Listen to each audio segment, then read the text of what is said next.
Good afternoon. Welcome. This is FMA Discussion. This is episode 301. And today we are featuring Guro Michelle Kuzma out of Michigan. So we're going to be bringing up soon and talking to her. We'll hear about her journey, her lens on women's in FMA and how we can get more sparring and all this good stuff. So if you haven't already, please subscribe to FMA Discussion, where all monies received goes to charity from the channel. And if you are watching, tell us where you're watching from. Smash that like button. And without further ado, here we go.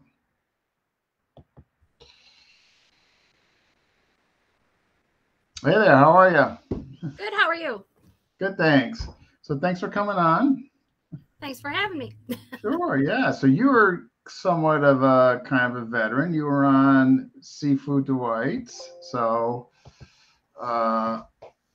you were like, I think a year after me or something like that. Anyhow, yeah. Yeah. Good guy. Matter of fact, this channel, I always give him, credit. Basically, I did this just out of what he was doing for JKD. So he's actually very inspirational for the creation of this. So he deserves a lot of credit in that area. So before we jump into FMA, what was your martial arts background initially? Well, I started out in martial arts when I was 12 years old, and my first instructors, Dan and Tammy Timlin, they had just started a children's class. There was an ad in the newspaper back when there was newspapers that said kids class, $15 a month. So my father, who had been in the military and all that, and he was in Okinawan karate, he's like, I'm signing you and your brother up for that. I'm like, okay. And I went, because I had told him before I would be interested in joining something. But I'd actually tried out a class when I was 10 at a different school, and it was just it wasn't what I was looking for. So at this class, I was just so incredibly blessed to be dropped in the lap of JKD, because my instructor, he had gone out to California, gotten certified under Guru Inosanto, and then came back to Michigan and started a school. So I was part of that original class. And then when I was about 14, we kind of merged into the adult class. So that's where I was first, and got my black belt when I was 16, almost 17. So it was like almost 5 years.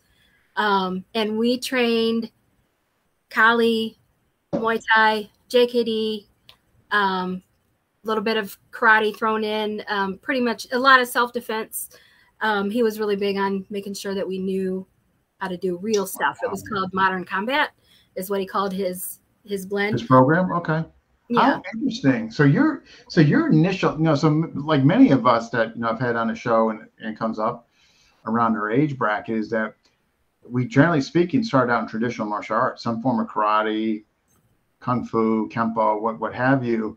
So it's really rare that you get somebody that in their teens, like, started out doing, like JKD and all that. So in the beginning, was it at first he was just giving you striking, just JKD concepts? No, back then we did everything.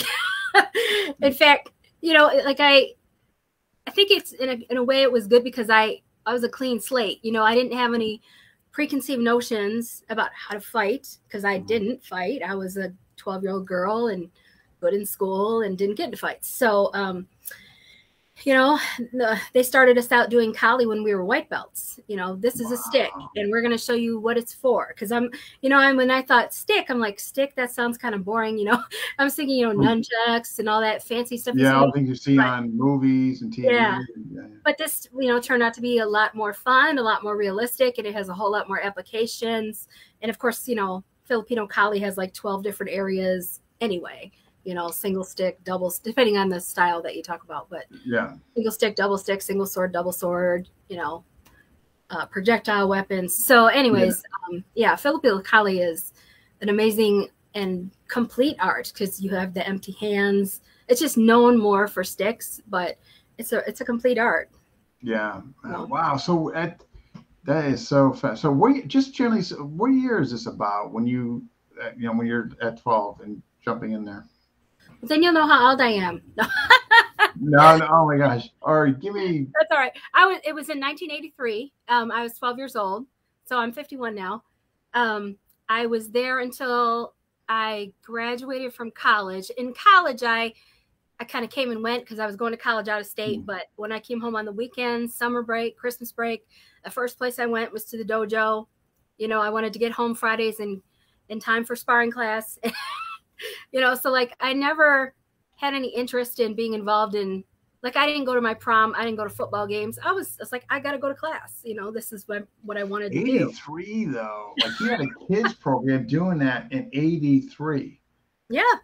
That's and the reason why I'm making a point of mentioning that is because, like, just doing all these interviews, that folks that have incorporated kids classes around these arts, like I just started doing it in 2002 in Connecticut, and I know for a fact I was the first one, and they introduced action flex sticks to kids and all that. But 83, yeah. Man, that's and this was before, you know, insurance.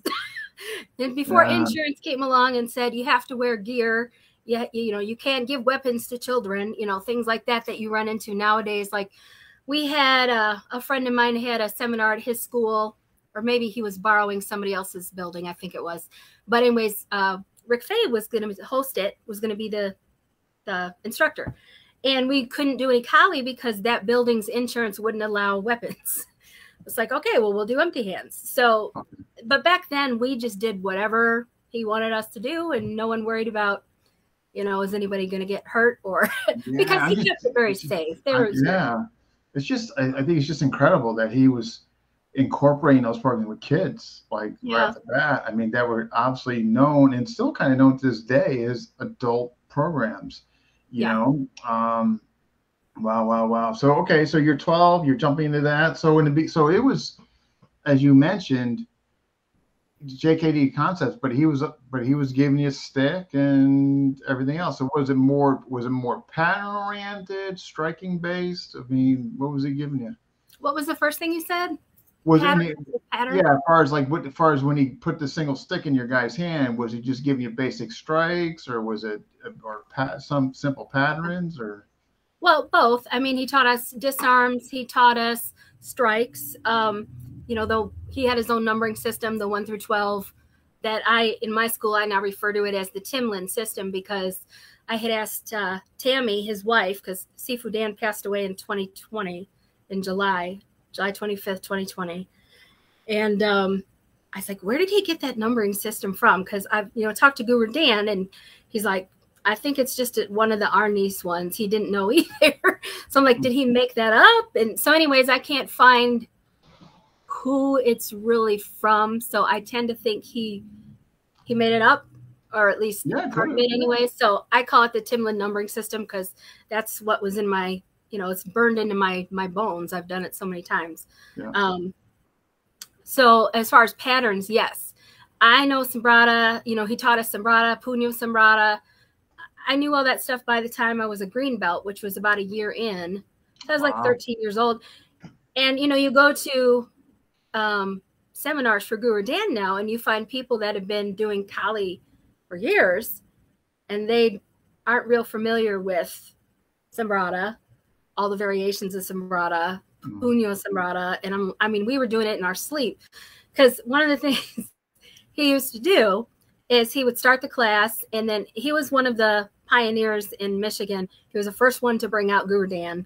And we got to see Guro Dan like 4 times a year, because no one knew him yet, really. So he was only going to a few states. Like he came to us in Michigan a lot. Yeah, early 80s, right? Yeah, and then we also, Larry Hartzell came out a lot. Cass Magda, Chris Kent. We met Nino Bernardo, so Salem, who passed away last year. So, I mean, we got to meet. I was just so very, very blessed. But yeah, so anyways, what he would do, this is my story. So he would say, okay, work on Sambrata. And then he would get a phone call from one of his many friends.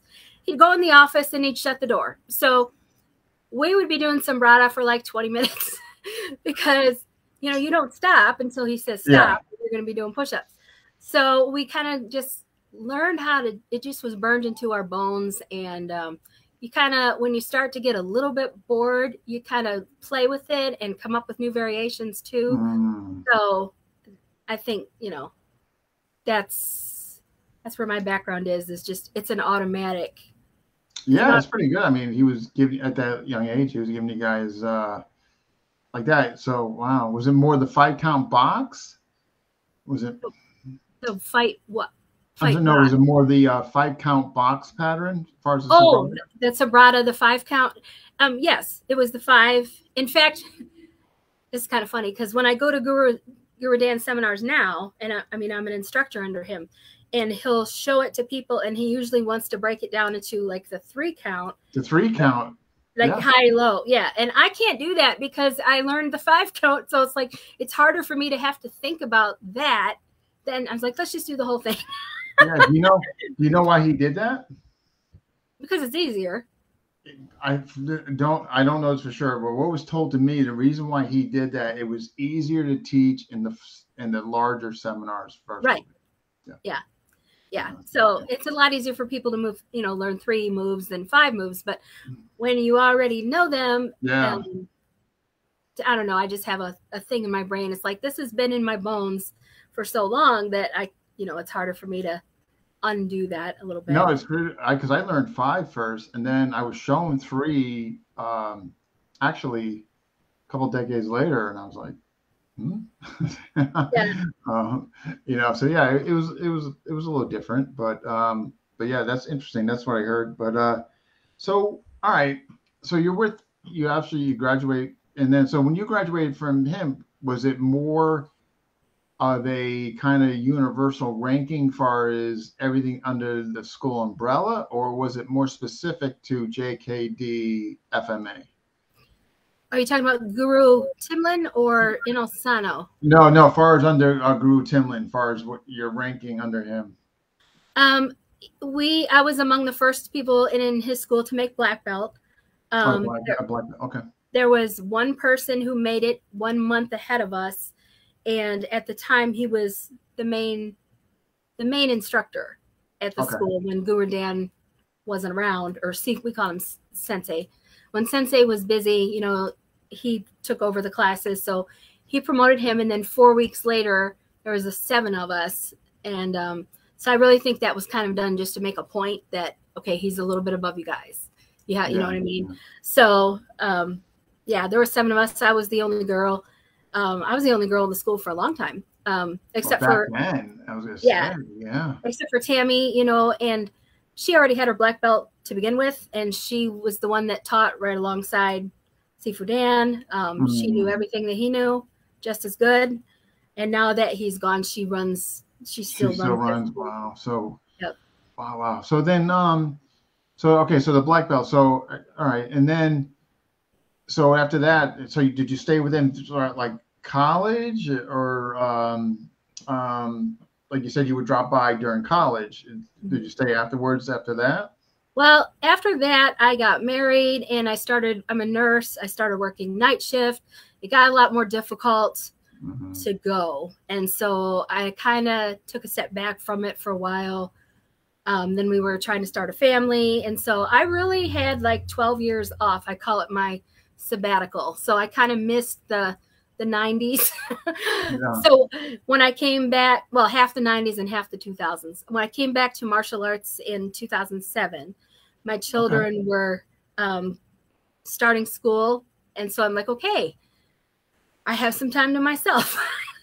I want to get back into martial arts. And so also, you know, the first time when I was a kid, there was no internet or anything like that. But now that there was, I just Googled JKD, you know, and found someone who taught in the city of Lansing. And I was there for a couple years. There was some political stuff going on there. Then I went down Sifu David Hatch. I don't know if you know him. Oh yeah, I had him on. Oh yeah, Dave and Linda. Oh yeah, okay. Yeah, Sifu David and his wife Linda. They knew me from when I was a kid because, you know, they used to come up for the seminars. And plus we went to the Dan Timlin held 2 camps in 87 and 88. So that's where I got to spend a whole week with Guru Dan, Larry, Bert Richardson, Salam, Nino Bernardo, and all his assistants. So it's like, and Paul DeTours, the pen. Can't forget about him. What about Burton too? Well, Burton was his assistant. Burton's my teacher. So oh really? So yeah, I love Burton. I haven't seen him since I was probably 17 or 18. Do you have the long hair? Hawaii now. Yeah, no, yeah, he's in Hawaii. Did he have the long hair when he came out? He did, yes. Yeah. Oh, yeah. That's too funny. Wow. Yeah. I mean, you want to talk about legends. So before we'll get back to adult when you jump back in from your sabbatical. But when you're going through your teens, and it sounds like you went up to your early 20s before you took the sabbatical, what really resonated with you? Like, I know you're not going to have much to compare and contrast. So what we'll do is let's look at it from a JKD lens versus FMA. Like, for the audience, like, what resonated with you in FMA as far as JKD? The thing I like about FMA is that I think it's a very complete art. In fact, somebody, I can't remember who, might have been Greg Nelson, but I really don't know. Somebody asked me, if you could only do one of the arts, which one would you pick? And I was like, I don't know. I know my top 3 favorites, but it's like, and one of them is Kali.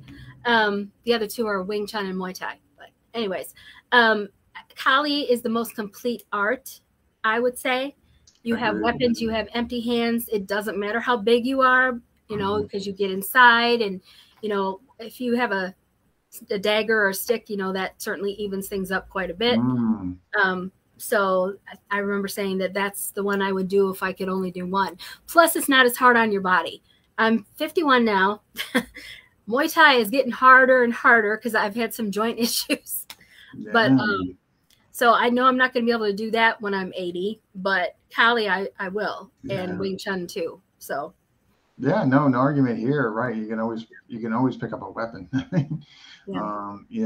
But so when you were even younger, like, what was were you kind of favoring that as well, like when you were a teen as well? I've always liked all of them, actually. But yeah, I liked Kali. I was pretty good at it. Because when you're the only girl in the class and everybody's like way bigger than you, I sparred the guys. In fact, we'll get to the sparring thing in a minute, but I definitely think you should spar guys if you're a woman, because who's going to beat you up in the street? It's not going to be a woman. Well, she might pull your hair, but she's not going to try to rape you or kill you, more than likely. Yeah. Anyways, point being, the Kali, I could hold my own pretty evenly with them. And I was pretty quick. One of the things, Guru Dan, I remember him talking about his wife, Paula, Simu Paula, Inosanto, and he would say, women are better with knives because they have small hands and they're fast and they can get inside. And he's like, my wife can tear me to pieces when she has a dagger. I was thought that was really funny. So. Yeah, definitely. Wow. I mean, so that's kind of all right. Yeah, we're definitely gonna get into the sparring aspect. All right. So next, again, you return from your sabbatical. So when do you actually start to go, I guess, train with Guru Dan himself and / Rick Faye? Let's see. I came back to it in 2007, and that's when I was actually introduced to Ajahn Chai. Was at that school because there was a big Muay Thai emphasis there. In my first school, we did Muay Thai just as part of the curriculum, but apparently Ajahn Chai was invited up to our Michigan camp, but he didn't want to come up because it was too cold. Can't blame him. That's what I was told. So I never got to. I'm like, I could have met him in the 80s, but he wouldn't come up. But we learned our Muay Thai from Cass Magda taught us. I remember he did a seminar. You know what? I forgot what the question was. What did you say? No. Just know what I was asking. At what point did you? How did you get into under following Guru Dan and I guess Rick Faye, whoever came first, I guess. So the following May, I started in 2007, at the end of 2007, and then that May was a Guru Dan seminar put on by David Hatch, and so I went down there for that. And that was like really cool because I got to see all these people that I hadn't seen in a long time. Let's see, what, I don't know, 15, probably 12, 15 years. I don't know. Some of them, because, you know, people come from all around for his seminars. Yeah. And one thing I see, when I was a kid, I never really had an interest in becoming an instructor because I knew I was headed off to college. I wasn't planning on running a school. Right. So I was like, I don't need to do that. You know, I enjoyed doing it, but I didn't see the need to pursue an apprenticeship or anything like that. But then when I came back and I saw all these people that were my friends, I'm like, they're all instructors now. And I used to be above that. And I'm like, I want to be an instructor. So that's when I started really focusing on it more. And I started doing private lessons with David Hatch and Linda Hatch. And it was like 4 years. Because I think a lot of people, and I've actually even noticed it myself, you know, since I've been back in it for, 15 years? 15 years now. Wow. So, you know, they'll go to do it and they'll say, I want to be an instructor. And then they never show up again, you know, and especially when you have a woman with kids, that's really hard to do because your intentions are good, but, you know, the kids need you. I was very blessed and still am, but my husband was able to, you know, send me off and he would take care of the kids. They would usually go camping or something while I was away at a seminar. And so, because he knew that it made me a happier and better person when I got all that steam out and everything. But anyway, so the point was, it was 4 years. It was 2013 when Guru Dan finally, he spoke to me and said, I would like for you to join our program. So I was so excited because I was like, I've been working towards this for so long. Did he remember when you were a kid? He did. Yeah. Oh, okay. All right. Yeah. Okay. All right. That's awesome that he remembered, you know. Okay. All right. And so that's 2013. So you're kind of under his wing. And so was that involving you flying out there, the camps, what have you, or? Actually, when I got my apprenticeship, I had never been to California. I've been out to California twice since, and I intend to go more now because my kids are older. I can do that now, whereas I couldn't, you know, fly 2,000 and some miles. Yeah. You know, So when you were, all right then, so when he took you under his umbrella, how did you go about it? Like when he came out for seminars, like, or how often did you see him? Well, before the pandemic, we would see him twice a year, the people in the Midwest area, generally speaking. We would all go to, because the same people kind of go to the hosting on, right. Yeah. David Hatch had one in May, and then Keith Witoski had one in September. And he's in Indiana, but it's like right near Michigan. So It's only like an hour and a half from me. So we would see him those 2 times usually. Okay. Yeah, right. And so how long did it take you? So how many years, started from 2013, did you stay with him and get certified under him? No, that's when I got certified. Oh, he just did it right then. Oh. Well, he did it, because David Hatch had already told him that. Spoken for you. I got it. I got you. Okay, that makes sense. And so what was it like the first, like apprentice? Is that what it was? Yep, I got my apprenticeship in 2013, and now I'm an associate 3. So okay, good. And then so you know, just before we go on to Rick Fay, over the decades, like, have you seen the evolution of the Inosanto blend based on the different instructors coming in over the decades, and maybe what was emphasized and not? Is that something you notice as well? I've noticed him going back to some of the old things that people don't know, which is good for me because I do. But I think for a while, especially the younger guys, they're really into grappling and all that stuff, which is fine and useful and important. But I think they kind of think of Kali as a side gig. The supplementary art. Yeah, exactly. Yeah. It's like, no, you got that backwards. Or not even, maybe not backwards, but Kali is just as important. And Kali does have, you know, throws and grappling and stuff in it too. But anyways. Yeah, okay. So, yeah, I see him going back to stuff that, you know, they're like, wow, we haven't done this. And it's like, really? I used to do this all the time. But he's bringing it back out again. Bringing it as far as the public. Okay, all right. Yeah. So, So how did, when did you get involved, I guess, or the start of Rick Fay? I met Rick Fay. I met Rick Fay at the camp back in the 80s. But I started going to him. He was holding seminars. He still does in Detroit and Chicago and Cleveland. I've gone to all those places. That's the closest he gets to me. And then I went up to his school for the summer camp, which I haven't been able to do the past few years because my daughter was in college and that was always like the weekend she goes back. But I would like to go back up there again for another summer camp. But yeah, he knew me and he'd seen me at seminars. And so I am a level 1 instructor under him. Yeah. Okay. So through the camps or whatever, or him visiting the nearby states, as far as the seminars, you got acclimated to his material and what he wanted, and I'm guessing over time he knows. Did he approach you, or you kind of approached him, or wanted to be under him? Kind of a funny story, actually. Okay. It was kind of an accident. I think it was an accident. So, how do I put? When I was doing privates with Sifu David Hatch on a regular basis, and I said, you know, what's going to happen when Guru Dan isn't teaching anymore?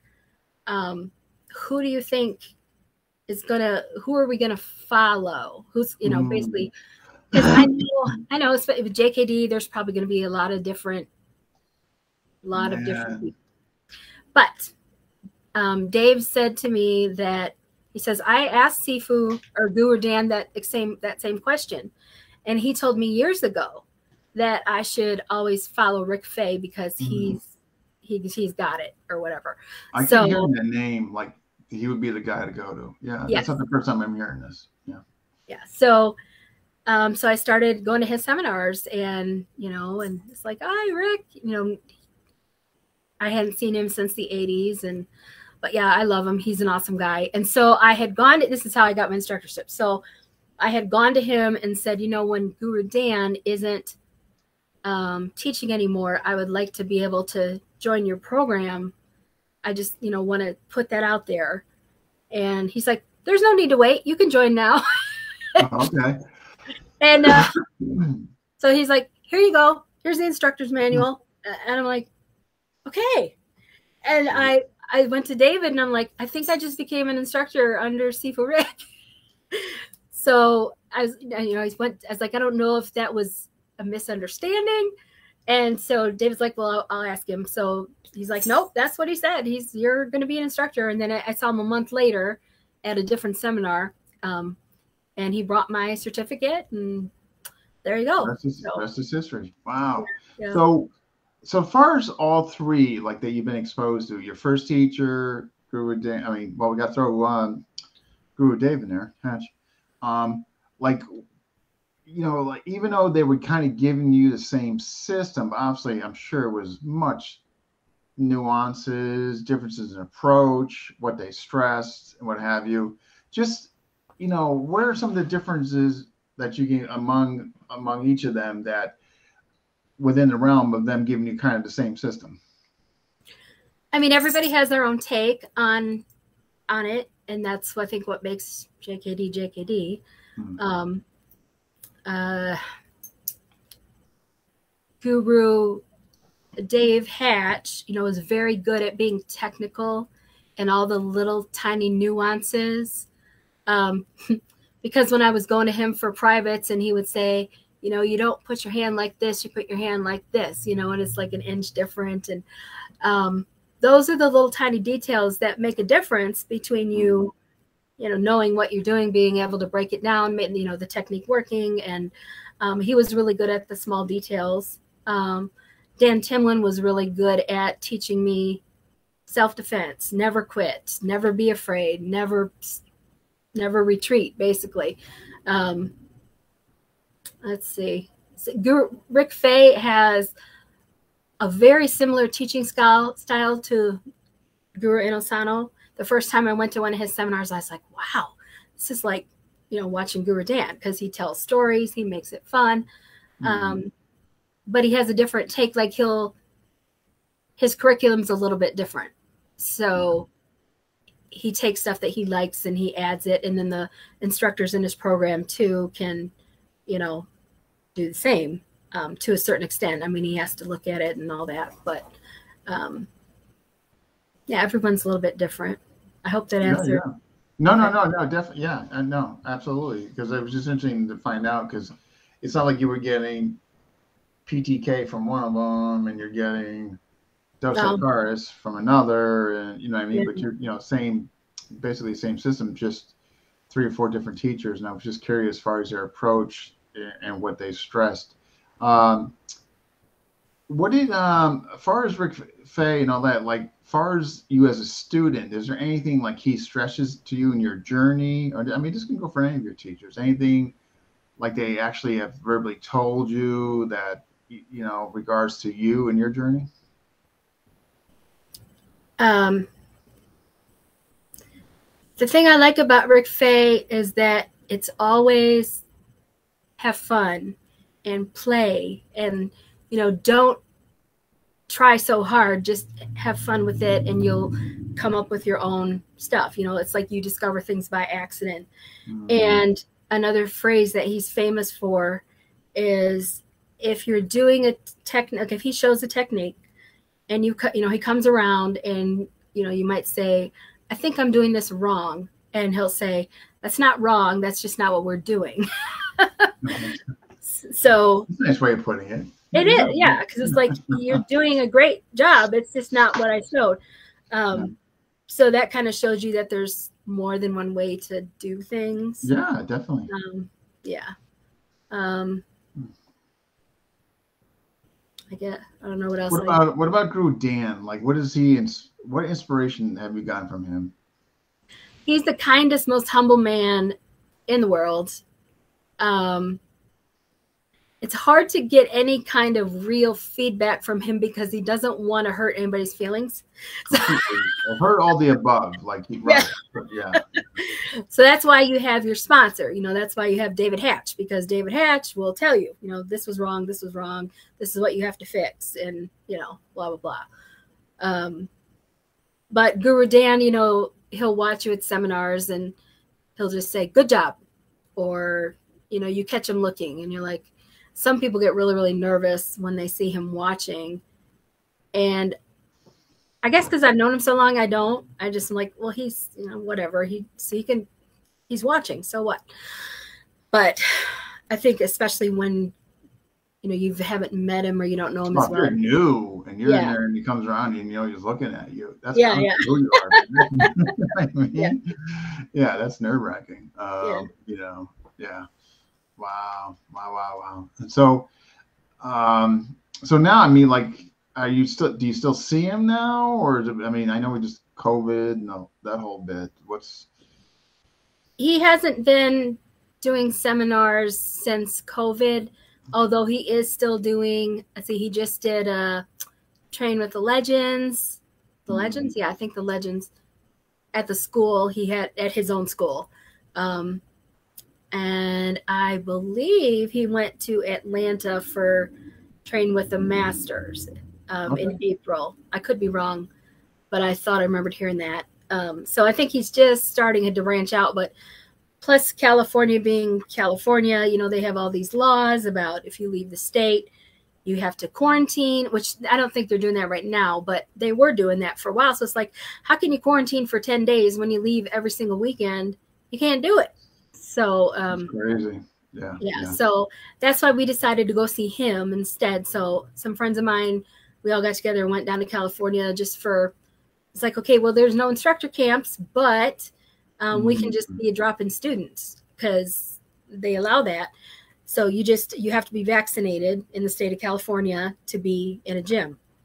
So we got together, 4 of us that were vaccinated, and we all got plane tickets, and we went out there, and that was a blast. And plus he did right after we went out there in November, he started having instructor camps. He had them in March. Wow. So this was just last year you went out, or? We went out in November of 21, and then he started. 21. Okay, all right. And his first instructor camp since the pandemic was in March of 22. So just a couple months ago. So you just ago. missed it. Okay. Yeah.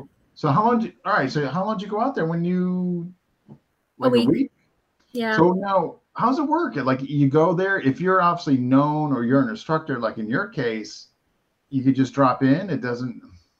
No, nope. Oh, all right. Especially now with COVID. You know, you have to let them know. They've made it a point to say for the instructor camps, there will be no walk-ins, you know, because they have to make sure that you're vaccinated and all that stuff. Now, we had told one person because we wanted it to be a surprise for Guro Dan. So we knew what we had to do and all that. But they have I think $99, and you can have unlimited classes for up to 2 weeks. So I know it's a really good deal. I was gonna say, yeah. So probably he's gonna have a flood of people just drop in now, but it says on the website, you know, there's no drop-ins, so you have to clear it with the school because of the pandemic and stuff. But yeah, you can just pay $99 and say, hey, I would like to have unlimited classes for 2 weeks, and there you go. So that's what we did, and we only stayed one because, you know, we had jobs and stuff. But what class? Wow. So what classes did you attend? Well, let's see. Every night was a little different, and then let's see, Monday night. The other thing is because the pandemic, Guro Dan is teaching a lot more at his own school, whereas before he was always gone doing seminars, so he only taught like 1 or 2 days a week there. Right. So we actually got to train with him in his own school with his regular students. Because the thing about instructor camp, you meet instructors from all over the world, but you don't necessarily meet the people that live and go there every day. The students, right. Yeah. So I got to meet some really awesome people that I'd never actually met in person, which was really nice. And but so he had you have to look on the school website, but I believe it was Monday morning. He had a Kali class, or he might call it Southeast Asian because he was incorporating Silat into that too. And then there was another morning he had a Kali class.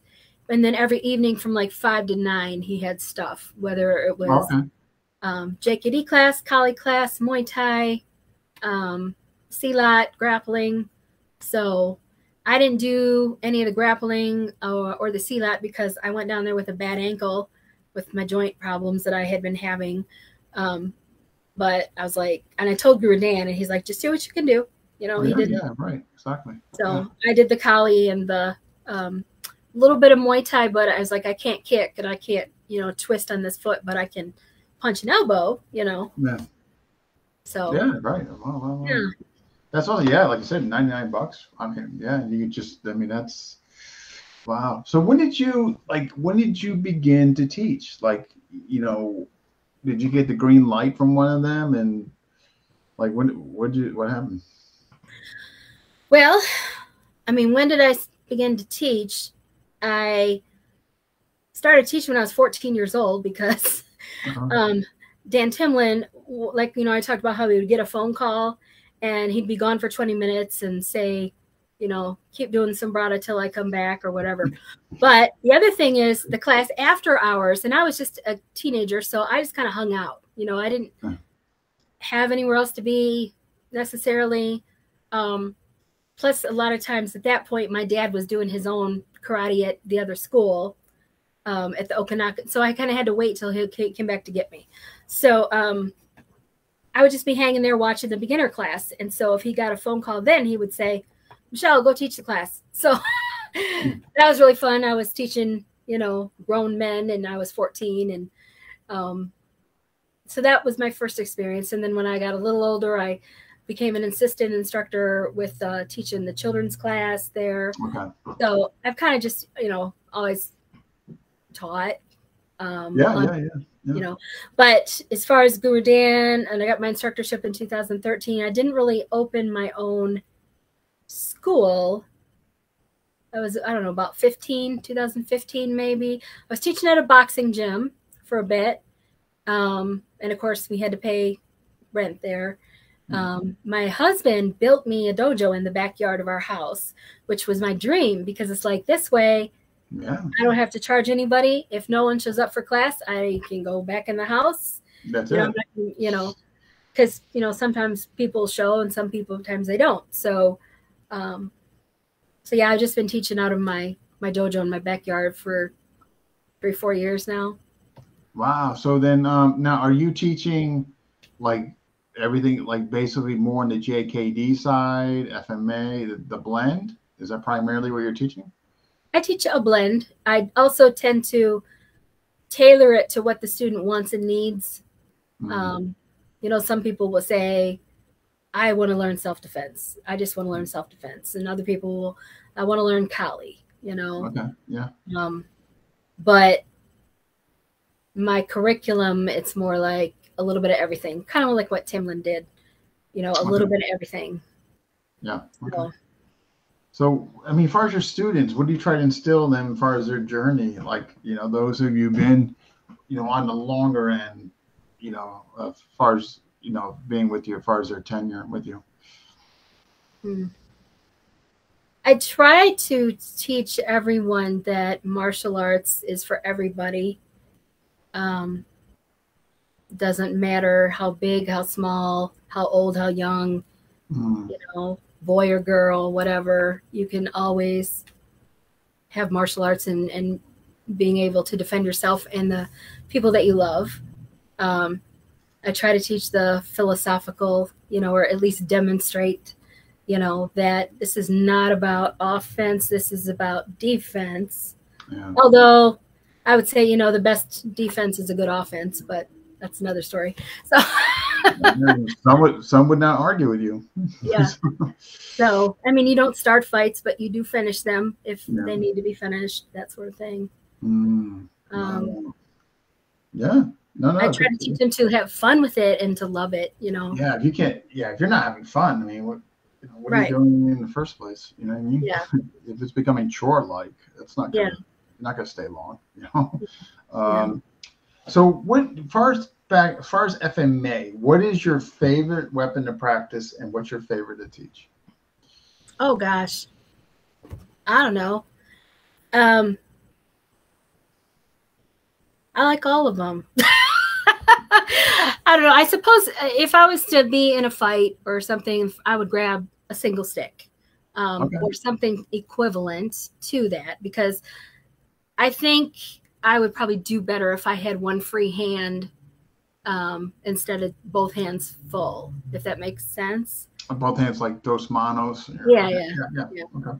Yeah. Of course, when I say one stick, I mean it could either be a stapler or something blunt oriented. Okay. Yeah, something because you can do all the angles and all the vital points and all that stuff, and then you still have one hand free to elbow, punch, hit, that sort of thing. Disarm if need be, if they have something. Yeah. I enjoy knives. I enjoy teaching knives. I enjoy collecting knives. It's really a problem. Knives for me is my favorite, because that's what I'm going to see out there. I'm going to see some crackhead on his last, or somebody trying to rob you to get money, Yeah. But yeah, so what's your thoughts? To teach. Sorry, jumped ahead there. So what's your favorite to teach? I was going to say knives. I think I love teaching knives, but I'm very careful about who I will teach knives to, and have they been here with me for a bit? 100%. You get the phone call. Can you teach me knife? You know what I mean? Yeah, are you in a gang? What, with a cartel? What? But I always start out with my speech that was told to me, probably by Timlin, maybe by Guro Dan, Inosanto, maybe both. But anyways, there are no winners in a knife fight, and You don't start a knife fight. If at all possible, you run, you stay away. But if you have to, this is how you would go about doing it. And, you know, then you talk about not, what is the word I'm looking for? Excessive force. You know, if somebody's down on the ground, you don't continue stabbing. Yeah, you don't continue. Yeah, right. You're the one that's going to be getting held up, right? Yeah, you stop the threat, but you don't beat a dead horse, because then you're the one that's, you know, going to be arrested. You're going to be criminally liable. I tell you, it's a touchy thing.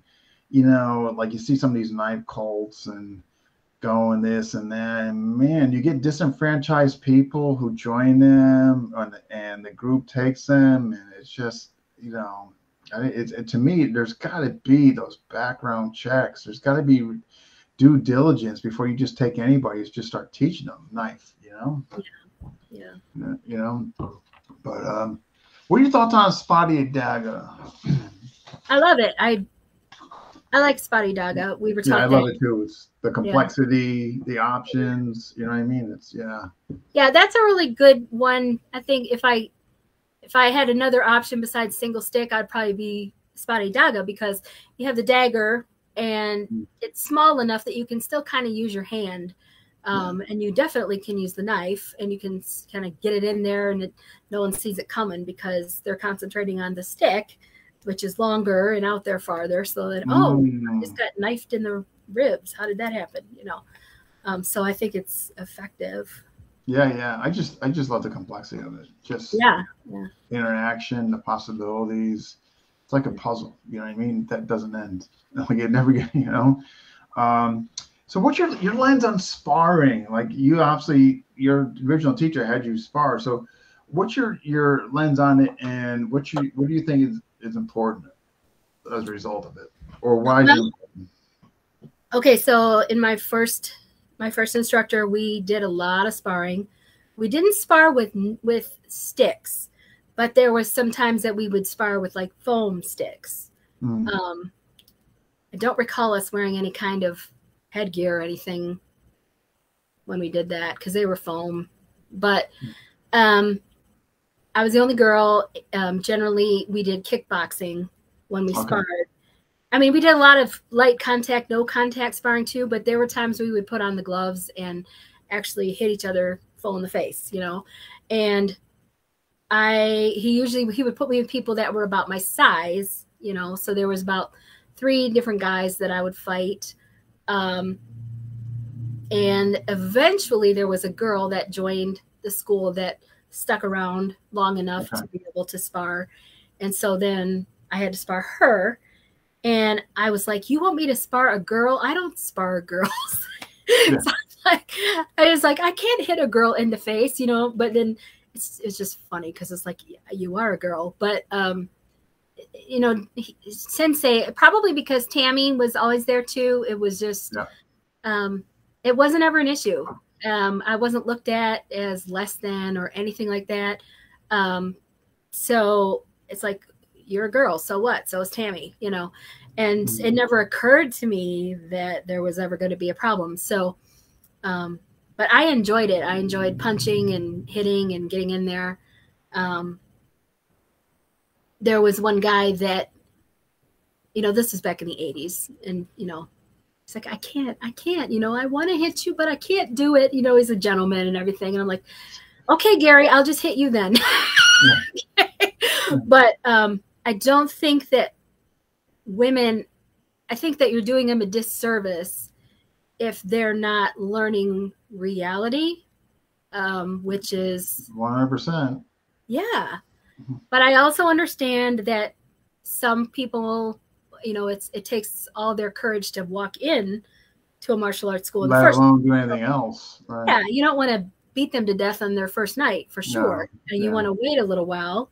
In fact, I don't have my students really spar till like yellow or orange belt, I would say, just because I want them to know stuff first. Yeah, you want to be acclimated.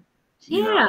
Before you're throwing them in there, and it has a negative impact and you know, a negative experience as opposed to trying to create a positive experience. You know? You got to have the patterns that we do that you see on Facebook. Oh, those aren't real. Those are just, it's like they're patterns that teach you timing and distance and give you options, because it's so ingrained in your body that your body's just going to do that. When someone comes at you, I'm going to automatically, do a parry, because I've done parries so many times. Or, a mouse, we call it a mouse when you underneath the bicep, elbow destruction, all those things. But we would incorporate that into Hubud. So Hubud, you're not going to walk up to somebody on the street and start doing Hubud when you're in a fight, but you may actually, snake their arm and then, destruct their elbow and throw them. And those are all different variations. So I think patterns, it's very important. It teaches you timing and distance and all that stuff. So when FMA, FMA as a system, as you noted, it's a complete system. Why do you think it is within the martial arts community, it's not really viewed as a self-defense system by many? Is it because we're just a notoriety of it, or what do you think? Probably because people don't know what they're talking about. But also, what's on TV? What's on TV is MMA, BJJ, traditional martial arts. No, we're getting killed in the media. We're not as famous. As when you think of Bruce Lee, he did nunchucks in Enter the Dragon and stuff. But actually, I don't know if everyone knows this, but Guro Inosanto taught him how to do Kali for that. Yeah. Most people within the community know that. I hope so. Yeah, within our community they do. Outside of that, I'm guessing probably not. But you don't really see many movies that say it's Kali. I have noticed, like in the Jason Bourne movies or some Bourne trilogy. It's like, okay, that was a elbow destruction, and I recognize that move, and so you see it, but it's not advertised as Kali. No, and the credits, right? Yeah, but exactly. It's not being like you hear. Obviously, Karate Kid. Well, it's pretty self-explanatory. I think all the above. One, our social, or rather, the movies, infomercials. We just don't have a presence, and we got to get out of that backyard mentality. We have to. That we should be up there. Matter of fact, even just as significant with the other arts, because it is a complete system. And I don't think until that changes, that thought, us really adhering to that thought and adapting that thought process, I think we're always going to be lagging in the back. I hate to say it, I don't know. I think it's, but so what, FMA again now tying into the women, like to me it's probably one of the better systems for women, and CLOT I think is obviously up there too. What is your opinion on that and why? Well, I think it is an excellent system for women because, like I said before, it doesn't matter if you're small. In fact, a lot of times that can be an advantage. You're quicker, you can get inside, and you have a stick that kind of evens up things strength wise. And I think that, Kali has a lot of right left brain crossing, and you have to be able to, women are good at that sort of thing. They are more able to multitask and learning Kali can be complicated. So their brains, I think, are more suited to being able to do that. Generally speaking, I'm not trying to take anybody off. No. Right. Yeah, I just think I think the whole thing with the equalizer, the potential equalizer, the weapon. Oh, for sure. Whether it's a small blunt, palm stick, tactical pen, knife. But just having that knowledge of angles and targeting, depending on blunt / edged, I think right there just that in itself, I think brings just equality, if they train that. And but it's, I tell you, it's how do you but again, if you look at it, it goes back to the original question we were talking about, just the whole infomercial ad. I don't think women as a whole, because what they're seeing on TV or movies, commercials, they would never, well, first of all, they probably never heard of Filipino martial arts. But if they did, I don't think they would put that in the forefront because of what the BJJ mixed martial arts, all the attention they get. I think they're going to gravitate towards that, you know? I think that's one of the issues. I mean, what do you think? I mean, some women would gravitate towards BJJ and MMA because they're young and they're strong. A lot of women, older women, you know, they don't want to wrestle with a sweaty 300-pound guy, myself included. Yeah, but those are the women where, you know, I have taught some women's self-defense classes and things like that. And it's like, do you realize what you can actually do? And you don't have to be strong, and it doesn't, you know, you don't have to be necessarily in perfect gym shape. It doesn't matter that you're a little older, you know, and that's always an eye-opener to them. And I've had some of them say, I feel so powerful, you know, and after I have them do some stuff, and they're like, wow, this is really cool. Yeah. But like, even when I was introduced to Kali, you know, they're like, we're going to teach you how to fight with a stick. And I'm like, okay, that sounds boring, you know? So it doesn't sound cool. And it's like, I've had some people ask me about Kali. They didn't know what it was. And I'll show them a clip. Usually I'll show them the clip with Guru Dan and Joel Clark. I think it's, Joel Clark at the Smithsonian, where I don't know if you've seen the clip, and they go in and out of the ranges, and it's really flashy and it's really cool. And I'm like, that's what Kali is. And they're like, wow, you know, because people don't really understand it. No, they don't. They do. They're only going to take in the lens of what they're exposed to via movies, TV, and infomercials, which is a lot of MMA. Not that those don't have anything to offer as far as ground defense and striking, what have you. Yeah. But for, you know, I just look at from a woman, you know, who's already at a disadvantage as far as, you know, size, weight. I mean, to me, like women's self-defense, there has to be that incorporating of the weapon. I just feel, unless you're incredibly trained, you've been doing it for years and years, and you understand, you know. But outside of that, your average lay person, you know, I think MMA is perfect. You know, just some basics of just weapon, you know. For sure. And it's just so I think when I look at, so when you teach women self-defense, do you incorporate all that? Yes, I do. Yeah, good. I teach them knife defense.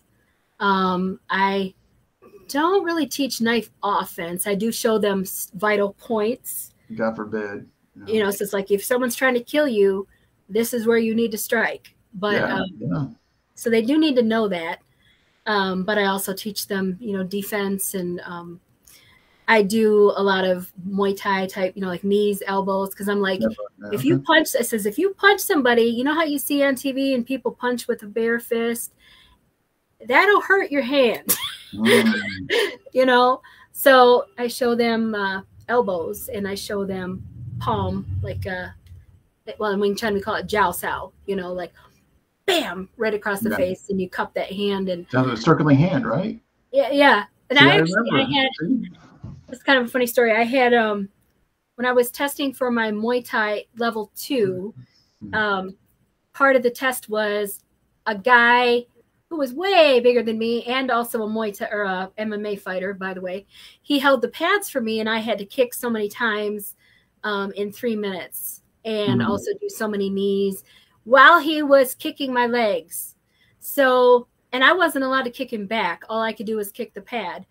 Okay. Kicking my leg, and I was like, this is starting to get annoying, and it just came out of me, and I just jousted him right across the jaw. Wham! And everyone stopped, because if you do that in front of Arjan Chai, if you do that for your instructor test, he'll tell them to knock you out. You don't hit your pad holder. But I was like, it just kind of came out, because I'm like, oh, I can't even move this leg. Bam! And then he didn't do it again after that. That was the last time he kicked that leg. And he told me later that his jaw hurt for 3 days. I was like, awesome. Yeah. My hand didn't hurt at all. You know what I mean? But knuckles, and then you end up, you know, fractures in your hands. No, especially if you're doing, you know, your hooks, and then, I mean, your pinky, man, is gone. But, you know. I do make sure that they know how to throw a proper punch, because a lot of, people, especially women, they make a fist like this or something, and or they put their thumb in, like, you're gonna break your hand, you're gonna break your wrist, and so I make sure they know how to do that, and I practice on pads with them and make them do punches, joustos, elbows, knees, and then low stomp kicks. Yeah. Okay.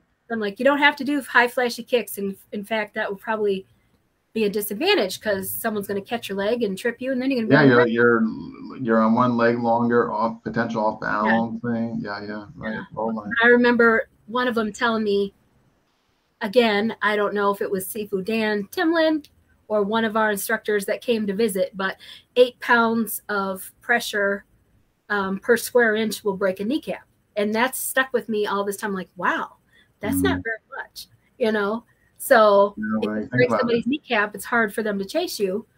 Yeah. Come after you. So, always take out the base, especially that's why I think edge weapon, going back to like you don't necessarily have to give them, like, if they're being mounted and attempted, you take out the CR, you do what you got to do to get them off you.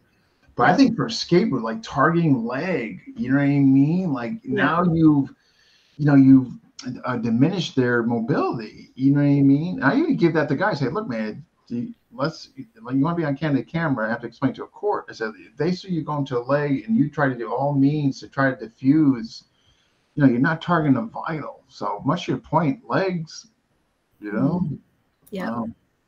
So. Geez. And as someone who, I keep touching on my joint issues. The last couple of years, I've had some joint issues, which are now resolving. So I'm really happy. Oh, thank God. Oh, good. Yeah. But for a couple of years there, I was like, wow, I feel weak. I feel vulnerable because I don't have any balance.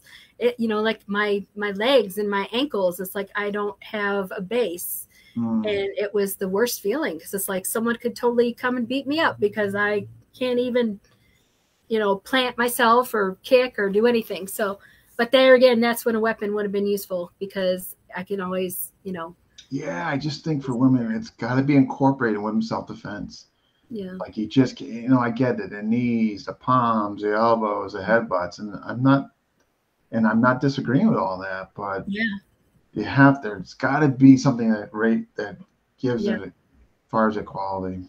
And I always stress to women, well, anybody really, that it doesn't have to be a stick. It's, a stick or a stapler or a bat or a broken bottle or, something, a big flaglight, a flashlight, because that's how Timlin taught us. It's like, just as long as you know the angles, the motions are generally going to be the same. The thing you need to remember is the difference between an edge weapon and a dull weapon. Yeah. You never, do a snake disarm on an edge weapon. That would be kind of, Yeah. The other one's good. Yeah. It's not good. So, I was going to say, so overall, how do we get more women involved? Like, how do we get them to see what we're talking about, the benefits as far as pure self-defense, or just having fun, and you're increasing your, left, right, crossing median, both hemispheres of the brain, what have you, all this stuff. How do we get more women involved? Gosh, every woman is different. So, what appeals to one woman isn't going to appeal to another one. But I think in my case, women seeing that it can be done, even though I am 51 now, and it's like, wow, and I'm only 5'1", so it's not like I'm intimidating and huge and anything like that. So, just the example of seeing other people do it and seeing that it can be fun, and but I've never really been one to isolate women into a women's class. I just no. I'm not suggesting. I don't think that's good either. I'm just thinking like a male-dominated classroom. The women, of course, gonna be reluctant just to be a factor in there. But just overall, as far as our community is concerned, how to get more involved. Women see cardio kickboxing. Again, going back to the infomercial, social media, movies, TV. They're seeing MMA, they're seeing the BJJ. I'm just thinking, how can we raise our game? And it could be just an advertising thing, period. I don't know. But I think one way is the more kids programs we have. I think the more kids programs we have and grow, the women are going to be in there and all that. Right. I think that's critical. Like we have to start having farm teams. We have to increase our kids programs. You know what I mean? Because those are how we're going to get more female and just more students in general, coming up through. So I'm just, every time I get a female on here, I just like to kind of pick their brain, like how we think we can get more females involved. Yeah. I mean, I was always interested in it because of my father, probably because he always wanted me to be independent and self-sufficient, to be able to take care of myself. And that's the same thing I told my daughter when she was 16. It's like, you're going to have a lot more freedom if we think you can actually handle yourself if someone tries to attack you. And so that's when she agreed to take lessons. Oh, yeah, but hey, if that's what it took, that's good. Because, if mom wants to do it, then the daughter wants to do the opposite. So I would say with younger girls, it might be better to get the father involved. And, girls a lot of times are really chummy with their dads.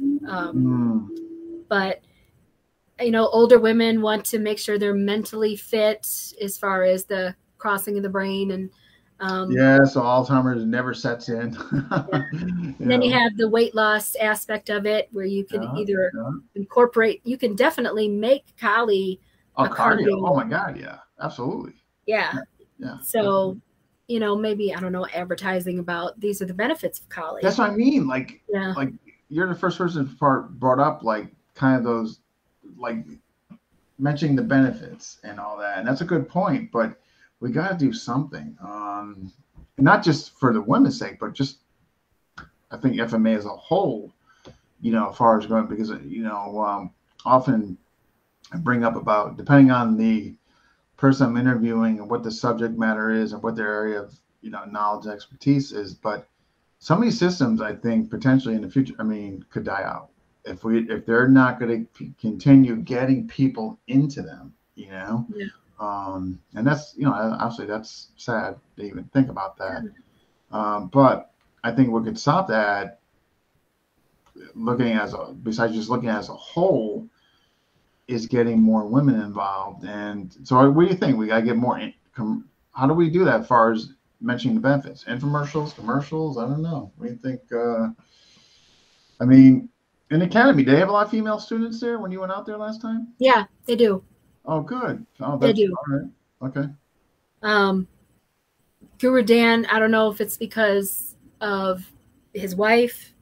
She's an instructor also. There's a lot of women out there, and a lot of them are instructors. Maybe it's the approach of the teacher too. I don't know. I don't know. I don't know if I have the answer either. But because Guru Dan is very, very humble, and he's always very positive towards women. He doesn't make you feel, never makes a sexist remark or jokes, nothing like that. I have been in some schools where they think, telling dirty jokes is funny while you're doing grappling. Not so much. That's not, and that's, I think, why some women have separate grappling classes, because you just don't need that. I can understand that. Yeah, I could definitely understand that as far as grappling is concerned. Yeah. But definitely the approach of the instructor, and no mansplaining. You know what the term mansplaining? This is the first I heard of it. Really? Oh my gosh. Mansplaining. It's when you try to explain something to a woman and you kind of very condescending and overly explaining and let me show you how to do this type of thing. Which actually, this is kind of funny. As a female instructor, I've had people do that that I haven't met. Like one guy came up to me at a seminar. It was a Muay Thai seminar, and he was telling me, you want to make sure to do this and do this. And I'm like, all right, yes, sir. Yes, sir. Yeah. And then he comes back the next day and he's like, all right, I looked you up on social media. I'm like, okay. So he was really embarrassed. But I just usually just let them talk, whatever. Yeah. Like you don't want to be right. Just let them say their piece and right. Cool. Yeah. Right. If you're confident in your own thing, you know, it shouldn't rub you the wrong way. I mean, yeah. Yeah, it's kind of funny, actually. But jeez, that is funny. So, yeah, we just gotta get more in there. It's one of, you know, things I'm driven by. I'm trying to figure out that piece of the puzzle. Anyhow, I don't know. I did want to say, oh, go ahead. No, I was just gonna add, like, what do you see? Where do you see FMA in the future as a whole? It's hard to say because I don't want to look past Guru Dan. I don't even want to think about it. Yeah, I know, because then you're like, I know you're, yeah.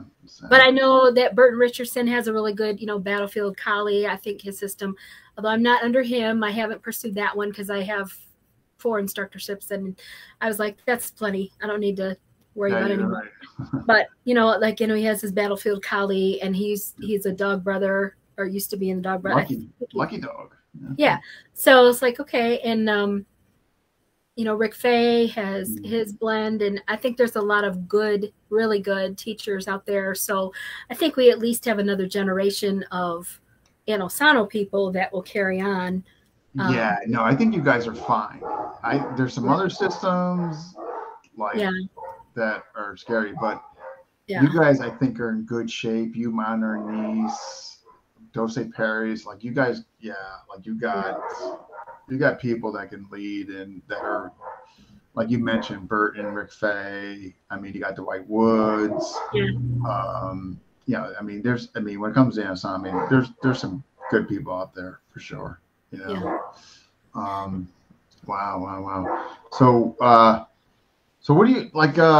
Where are the things that upset about our community that you'd like to see change? Like things that maybe you witness, social media, or it could be politics, the tribalism. Like what are some of the things like you'd like to see change for the positive? Actually, I think this is probably a little more of a JKD than a FMA thing, but man, I'm tired of people arguing about who's, we call it, what do you call them, armchair warriors. Keyboard warriors. Would never work, and my instructor's better than your instructor, and it's ridiculous. And I don't even engage in that sort of thing because it's like, the person that ate paste in the 2nd grade, that's who you're probably arguing with on social media. So so don't waste your time on people. It's like, I know it's so serious. I'm like, you could be doing like a workout. You could actually be working out instead of arguing about working out. But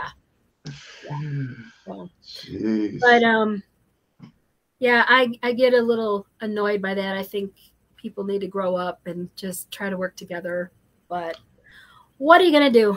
So no, people get emotional attachments either to like their lineage or their instructor, and sometimes it's not even really derogative. They just I've seen it in FMA discussion. I mean, and our group's really good. I mean, we manage it really tight. We don't we really keep tight reins. But every once in a while, man, you just see it come out in some of these people, and it's like you think you were attacking like their financial resources or something. I'm just like, it's like a difference in opinion, and just all hell breaks loose. I know. Just that would be nice. Just stuff like that, just to change.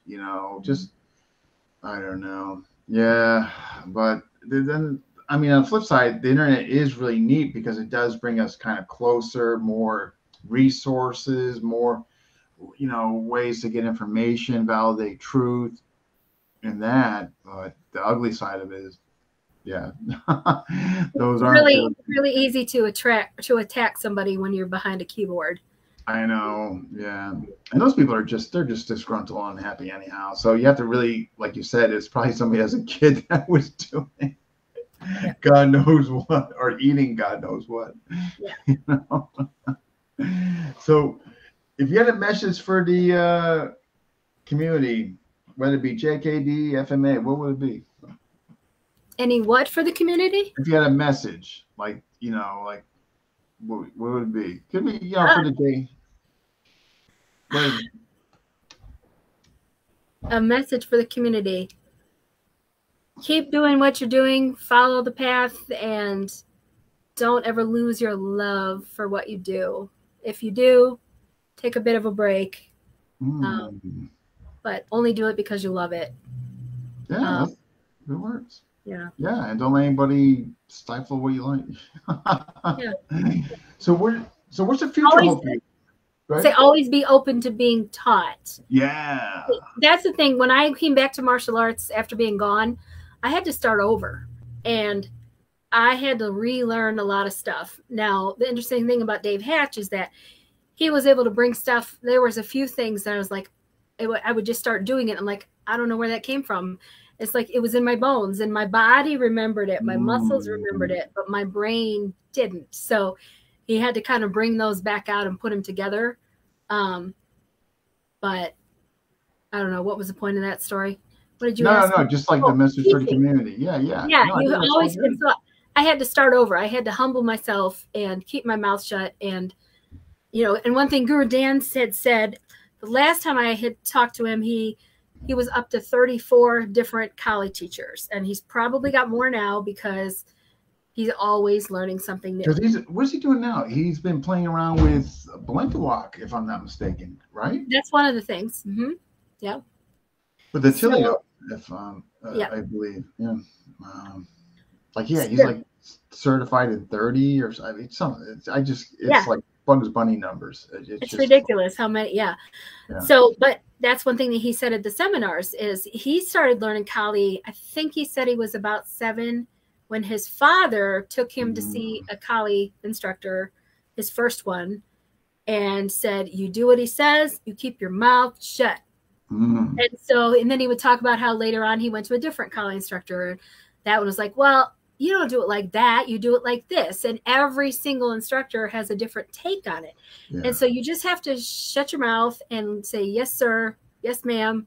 Learn what they want you to learn. And then after you've learned it, you can decide, do I want to keep this as part of my repertoire, part of my arsenal, or not so much? And Guru Dan said that there were some things that he threw away, or actually maybe that was Rick Fay, one of the two, said I threw away some things, and then as I got older, I picked them back up again. Because when I was younger, I was like, no, that's dumb. I don't like that. It's not going to ever work. And then you get older and you see it again, and you have a different understanding. Your body's different, and you're like, oh, I like that. Yeah, right. So, but you definitely have to be teachable. Go ahead. I've done that. I know a couple things in my younger days I didn't want to bother with, and somehow they came back or via memory or a reference point I've seen, and now they've been it's funny. That's So what's the future of you? What are your future goals as far as teaching, journey? I mean, what do you got going on, or what do you think? Well, I'm going to a Kali seminar in July. Visayan. It's a Visayan instructor. One I never see the silver lining. Yeah. Jay, you're going to see Jay? Guru Jay? I don't remember his name. Let me see if I can. A friend of mine is hosting it, and the thing is that with Guru Dan not coming out so much, and all the big names are not coming out so much, so I'm kind of going with alternates. It's like, oh well, I can go to this person now. It's got to be Guru Jay. Normally I would be with Guru Dan on that weekend, but now I can do this. It is, Jay. Yeah, Jay Jasper. Is it? Yeah, the Visayan. Yep. So I'm going to that in July, and I've never met him before, so that'll be new and that'll be fun. I did do last September, a Dog Brothers event, because normally it's like right around the same time as the September Guru Dan seminar, and my friend had been inviting me, and I'm like, I can't be gone 2 weekends in a row, because he lives in Chicago, but this, I'm like, you know what, I could actually come this year because no one's coming out and I don't have any seminars to go to. So I tried that. I didn't do as well as I would have liked because, again, my foot was messed up, so my mobility was not like I wanted it, but I learned a lot and I want to do it. That's what I told my friend Carlos Flores. He's a dog brother. And I was like, all right, I got to come back again now that my legs are healed so I can actually good for you. Feel better. But, it's like, yeah, it was interesting because I don't know if in the Bible, the story of David and Goliath, and David didn't want to wear Saul's armor because he was small. And he's like, I can't even move in this. Well, that's how I feel when I'm wearing a bunch of gear. Yeah. And Carlos was like, you have to have a fencing thing. And I'm like, how am I supposed to see out of this thing? Yeah, I think you gotta get used to it. But yeah. So that, and then just a lot of stuff, and I feel like I'm walking like this because I can't, So I'm not used to that because it's like I was trained pretty much without gear. When I started out, the only gear that we had when we sparred, we had cloth shin guards, and we had a mouth guard, and the guys had cups. And our sensei always checked. He's like, everybody got their cup on, and he would make them pound on it. Yeah. So it's like nowadays guys don't even bother wearing that, and I'm like, how do you're going to hurt yourself? That's kind of dumb. But anyways, I was trained with not having all that stuff on except for what was necessary, so I don't like wearing it. I mean, but that's great that you actually went out there and tried that. I mean, that's fantastic. I mean, good for you. Yeah, it was fun. It was really good. The one thing, I couldn't see very well. I couldn't move very well. So I did get knocked on the ground one time, and this was like, I think my first or second fight. I did like 7 fights throughout the day. But I got knocked down, and so I was trying to grab this girl around the neck, but I still had the head thing on. So yeah, it wasn't good. But after that, they are like, okay, whenever somebody gets knocked down on the ground, everyone, you pause the fight, you take off the headgear so that people can see what they're doing. So I'm like, well, all right, I have to do this again without the headgear because I'm sure that would be better. But the other thing is, I don't know how much you guys know. Well, you know about Dog Brothers, it sounds like. But because when Carlos was talking to me, and I'm like, so who am I going to fight? Because don't you guys have rules about only girls can fight girls and how many girls are going to be there? And he's like, no, we don't. You can fight guys if the guy and you both agree to it. So I'm like, all right. So yeah, that was really fun. So no, that's fun. That's fantastic. I mean, good for you. Wow. Where was it located? Chicago. Okay. All right. Yeah. Wow. And that's the other thing is it was usually, I guess, in California. Mark Denny would be the one to do it, but because of the pandemic, he moved to North Carolina. So, he did. Mark Denny's in North Carolina now, so that perhaps might have something to do with it as well. I'm guessing, but so it might make sense that maybe they might have moved the location, but. I'm not. Don't quote me on that. I'm going to guess there's got to be something they still do in California because a good chunk of them are from California. If I had to guess, Wow. That's so. What about you, as far as teaching, whatever? So is that something you're still actively doing, or COVID? Man, COVID's been tough. I've been teaching my son. My son is 20. Oh gosh, he's 21 now. Okay. He has some ADHD, so and some autism. So the martial arts, I took him to. Okay, my daughter, I took to a Guru dance seminar before she graduated high school. That's when I was teaching her. Then she went off to college. She just graduated college. She has no immediate desire to pick it back up, at least from me, because I'm her mother. Which Guru dance says is common, and she'll come back to it in her 30s, is what he said. I was like, okay.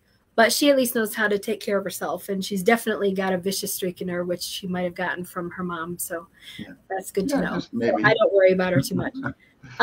My son, I didn't put in it until she had gone off to school because I wanted to be able to focus all my time on him because of his autism and his ADHD. So I took him to a Guru dance. That was actually the last one before the pandemic. It was in 2019. And he just amazed me by how well he did. He absorbed, because if anyone's ever been to one of his seminars, for the first time, your brain is fried after a couple hours. And even veterans, or like, okay, I can't think anymore, you know? So, I was just amazed at how well he did and what he absorbed. And I was like, wow. And he really liked it. So I've been working with him on Kali, and he also really likes the Muay Thai because he was able to get out some frustration and aggression on the bags and stuff. So I've just been doing that. I'll do private lessons when I'm asked. And then a women's class if I'm asked, but I don't pursue teaching necessarily. I just kind of wait for people to come to me because I'm also going to school right now, getting my master's. So, and I'm working. Yeah, you got stuff going on, right? Okay. Yeah. Wow. That's awesome.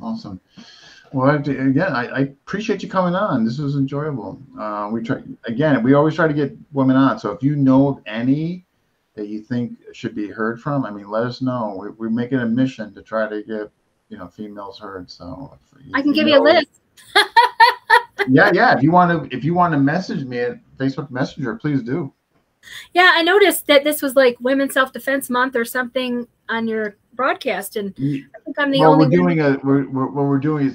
doing an episode on women's sparring. So who's the guest? Is it a woman? No, it'll be me picking like 3. Okay. I'll be outnumbered. Yeah. So, and I'll be, but I want them, I think it's a good, so in other words, we do individual interviews such as yourself, Day, but we also, I incorporate doing theme episodes, where you pick a topic, a theme, it can be anything, as long as it's kind of FMA related. And so one of them is women's sparring. Yeah. Mm-hmm. So that's good. That's good. I definitely think some women should be involved in that discussion. No, it's gonna be me. It's all the guests will be women. Oh, good. Okay. Yeah. No, they're all gonna be women. Yeah. So it'll just be me asking the questions and moderating, but it's all gonna be women. Yeah. Awesome. And that's hoping. Yeah. Towards the end of the month, I'm hoping. Yeah, we're at 16th. Yeah, so I have to get in before the end of the month. So, but yeah. If you know of anybody, by all means, don't hesitate. Please, just on Facebook Messenger. Okay. If you know of anybody, send me their names. I'll definitely. Okay. Yeah. But I appreciate you coming on. Thank you. Thank you so much. All right. Well, you take care of yourself. You too. All right. Bye. Bye. All right.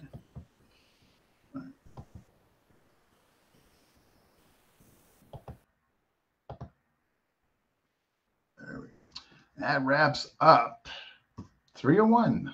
So who's next? That's a great question. One I don't currently have the answer to, but I can tell you who's left for a month, and that is Steve Lefebvre. He's coming on. Frank Dello. I just talked about the women's thing, so there's Street right there. And one more. Yeah. So actually we're doing, we got like about 4 or 5 left, or 4, I should say. So anyway, but I'll definitely make the post and FM discussion. You guys will see it.